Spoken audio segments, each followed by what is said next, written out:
After Joash died, his son Amaziah became king of Judah. For many years, he was a good king and followed the ways of the Lord. In time, he decided to go south with his army and defeat the country of Edom, bringing them back under the control of Judah. He gathered his people together and formed an army of 300,000 men ready for battle. He felt he needed more, so he hired 100,000 men from the country of Israel, which was to the north.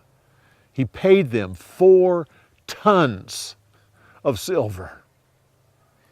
When they arrived, the man of God came to the king and said, "You're not to use those men from Israel. God says if you use them, He'll make sure you lose this battle." Well, the king said, "But what about the money that I've already paid them?" Don't worry about that money.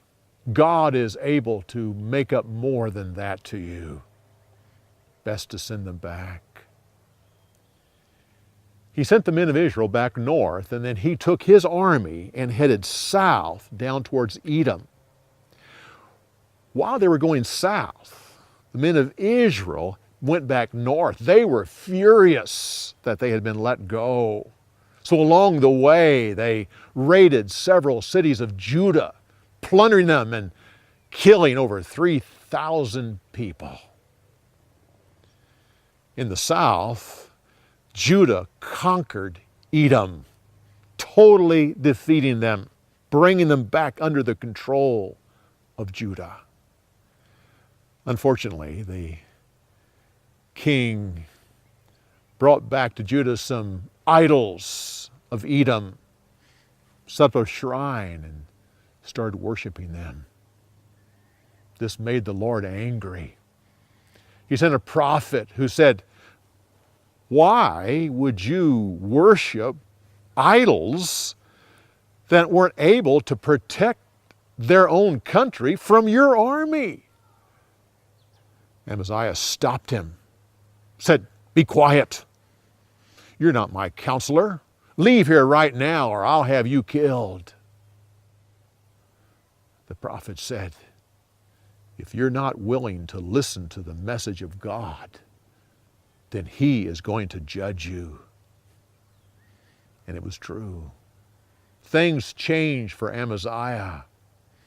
God put it in his mind to fight against Israel in the north. He sent a message to Jehoash saying, "Come out and face me in battle." Jehoash sent him a story. He said,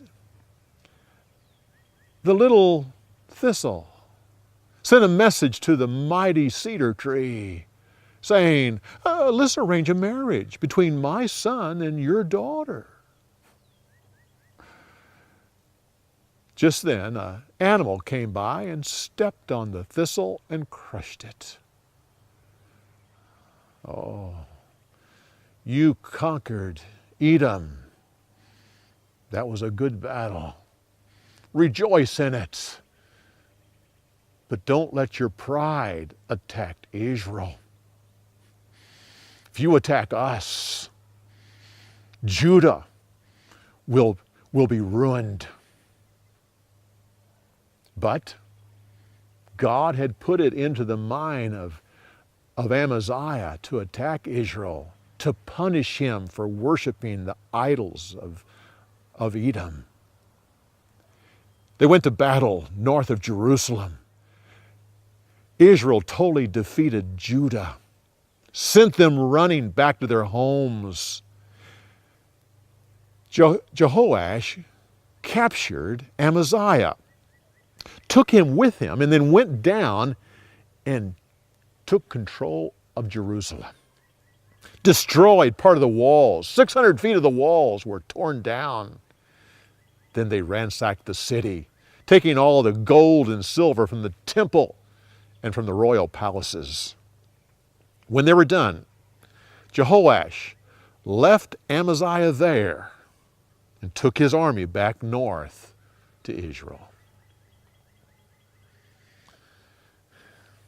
Amaziah continued to be king of Judah. In fact, he ruled Judah for 15 years after Jehoash died.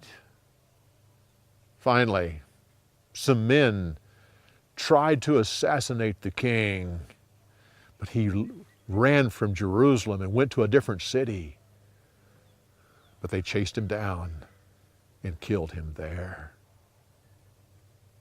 Then the people of Judah went and got his body, brought it back to Jerusalem, and buried him in the royal tombs.